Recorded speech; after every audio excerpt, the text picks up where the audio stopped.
প্রীতি ও শুভেচ্ছা। আমরা ভারতীয় গোয়েন্দাদের মাধ্যমে আরও একটি চাঞ্চল্যকর তথ্য পেয়েছি। আমরা মেইলে পেয়েছি, সেই খবরটা হলো রাষ্ট্রপতিকে সরানোর জন্য পিনাকির নেতৃত্বে নাগরিক পার্টির জঙ্গিরা আগামী ৩রা জুলাই সেই কাণ্ডটি ঘটাতে যাচ্ছে। এই রিপোর্টে কি বলা হচ্ছে আমরা আপনাদেরকে সরাসরি রিপোর্টটা একটু দেখাই। এই রিপোর্টে গোপনীয় জরুরি প্রতিবেদন ১লা জুলাই আমরা পেলাম। বিষয় জুলাই বঙ্গভবন ও ৩রা জুলাই বঙ্গভবন অভিমুখে সহিংস পদযাত্রা ও রাষ্ট্রপতি অপসারণের ষড়যন্ত্র। বিশ্বস্ত সূত্রে জানা গেছে এনসিপি ও তাদের অঘোষিত সমমনা জোট ৩রা জুলাই ২০২৫ বঙ্গভবন অভিমুখে একটি পদযাত্রা করার প্রস্তুতি চলছে।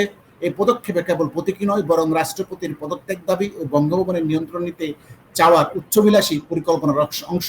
সূত্র জানিয়েছে, এই কর্মসূচিতে অংশ নিতে ইতিমধ্যে ১,০০০-এর বেশি লোকজনকে টাকা দিয়ে ভাড়া করা হয়েছে, যাদের অনেকেই আগে রাজনৈতিক মারামারি সহিংসতায় জড়িত ছিল। পরিকল্পিত পদযাত্রায় ককটেল, হ্যান্ডমেড বিস্ফোরক, ধারালো অস্ত্র ব্যবহারের প্রস্তুতিও চলছে।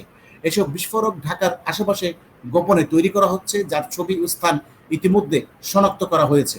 পরিকল্পনা অনুযায়ী নারীরা যাতে সামনে থেকে শুধু স্লোগান দিবে, নিরাপত্তা বাহিনীকে সামলাবে, তাদের দিয়ে পুলিশ বা সেনাবাহিনীর মনোযোগ সরিয়ে রাখবে, যাতে পিছন দিক থেকে ছেলেরা ককটেল ছুঁড়ে মারতে পারে। সংগঠকরা চায় না নারীরা এত অংশ নিক। তারা পরিকল্পনা করেছে নারীরা শুধু সামনে থাকবে, কিন্তু আসল সংঘর্ষ থাকবে না। সিগন্যাল অ্যাপে পিনাকি ভট্টাচার্য, নাহিদ ইসলাম ও হাসনাতের মধ্যে কথোপকথন মাধ্যমে নিশ্চিত হওয়া গেছে যে রূপায়ণ টাওয়ারে অন্তত ৩টি গোপন বৈঠক হয়েছে। বৈঠকে সংঘর্ষের দৃশ্য কিভাবে চিত্রায়ন হবে সেই পরিকল্পনার মূল আলোচ্য বিষয় ছিল।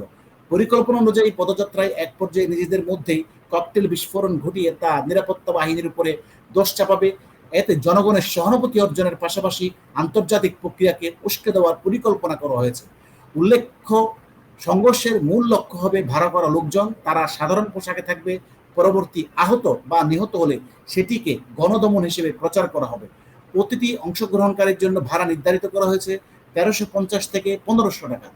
মোহাম্মদপুর ক্যাম্প থেকে এবং কিশোর গ্যাং নেতা এদের সাথে যোগাযোগ করা হয়েছে। তারা সার্বক্ষণিক স্ট্রিট ডিস্ট্রাকশন ও নয়েজ স্যাবোটেজে অংশ নিতে সম্মতি জানিয়েছে। পদযাত্রায় আড়ালে মূল লক্ষ্য হলো রাষ্ট্রপতির বিরুদ্ধে গণবিক্ষোভকে সহিংসভাবে উস্কে দিয়ে গণভবন ভাঙতে চাওয়া, যাতে অন্তর্বর্তী সরকার এবং সেনাবাহিনীর উপর আন্তর্জাতিক চাপ সৃষ্টি হয়। একটি তৃতীয় পক্ষীয় ঘোষণা বা রাষ্ট্রপতি পদত্যাগের দাবি রেকর্ডকৃত বার্তা সামাজিক মাধ্যমে ছড়ানোর জন্য প্রস্তুত রাখা হয়েছে, যা সংঘর্ষের ঠিক পরে প্রকাশ করা হবে। প্রস্তাবিত পদক্ষেপে গোয়েন্দা নজরদারি, অনুপ্রবেশমূলক পর্যবেক্ষণ বৃদ্ধি করা, সম্ভাব্য অংশগ্রহণকারীদের শনাক্ত করে প্রিএক্টিভ গ্রেফতার, জিজ্ঞাসাবাদ, মার্চ রুটে মোবাইল কোর্ট, র্যাব, পুলিশের যৌথ উপস্থিতি, সোশ্যাল মিডিয়া মনিটরিং, গুজব নির্মূলে আগাম প্রচারণা, সংযুক্তি,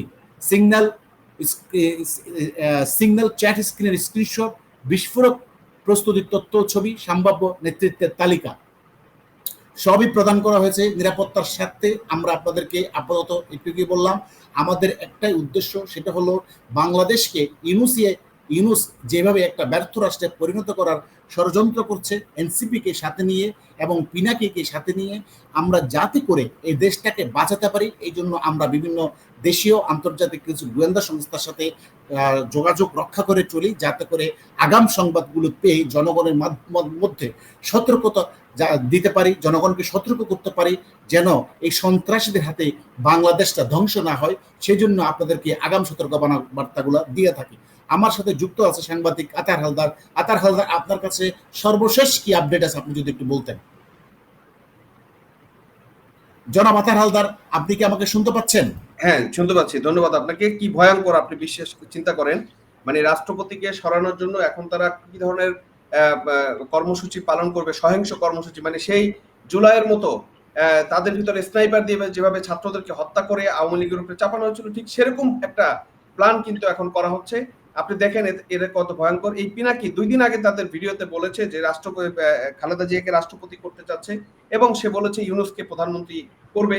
এইভাবে সে একটা রাষ্ট্র সাজানোর চেষ্টা করছে এবং সেই সাজানোকে বাস্তবায়ন করার জন্য এই ইউনূস গং পিনাকিদের সহায়তায়, পিনাকিদের উস্কানিতে বাংলাদেশটাকে ধ্বংস করার জন্য, শেষ করার জন্য, সংবিধানকে ধ্বংস করার জন্য এই উঠে পড়ে লেগেছে। আমি জানি না এই বাংলাদেশের জন্য কি ভবিষ্যৎ অপেক্ষা করছে। তবে এই জঙ্গিরা, এই জঙ্গিদের যে উত্থান যেমন হয়েছে, পতনও হবে এবং খুব বেশি দেরি নাই। আমরা দেখতে পাবো তাদের তাদের পতন খুব শীঘ্রই দেখতে পারবো। আমাদের দেশের যে নিরীহ এবং সাধারণ জনতা আছে তারা কিন্তু অলরেডি ক্ষেপে উঠছে, তারা কিন্তু ফুঁসে উঠছে এবং তাদের ফুঁসে ওঠাটা যখন এক প্রতিরোধের ডাক এসে যাবে, প্রতিরোধের অংশ হয়ে যাবে, তখন কিন্তু এরা পালাবার আর পথ পাবে না। আওয়ামী লীগ তো ধরেন ভারতে পালাতে পেরেছে বা সরে যেতে পেরেছে, কিন্তু এই জঙ্গিরা কোথায় পালাবে, কিভাবে পালাবে সেটাও কিন্তু তাদেরকে খুঁজতে হবে, কারণ সময় কিন্তু তাদের জন্য চলে আসছে, খুব বেশি কিন্তু দেরি নাই। ধন্যবাদ আতার হালদার। এই পিনাকি ফ্রান্সে বসে দেশের বিরুদ্ধে কত বড় ভয়ঙ্কর কাজ করছে এবং সাথে এনসিপির, নাগরিক পার্টির, নাপা পার্টির সন্ত্রাসীদেরকে কিভাবে কাজে লাগাচ্ছে।